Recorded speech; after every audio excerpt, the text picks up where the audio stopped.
Sardegna Libera è un soggetto politico nuovo, è un movimento che si propone di concorrere insieme ad altri movimenti esistenti, di portare avanti una lotta per la liberazione della Sardegna e un lungo percorso che comunque ci conduca all'indipendenza. Nasce ufficialmente oggi Sardegna Libera, il progetto politico di cui è fondatrice la consigliera regionale indipendentista Claudia Zuncheddu.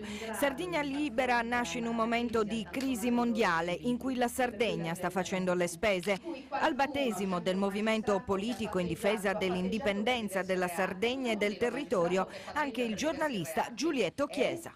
Io credo che se noi stiamo dentro la vecchia politica tradizionale non ne usciamo, perché questa classe ha fatto fallimento, siamo di fronte proprio a un clamoroso tonfo di tutte le forme della politica tradizionale e quindi se la gente comincia a capire questo, allora vale la mia proposta, 10, 100, 1000 Val di Susa.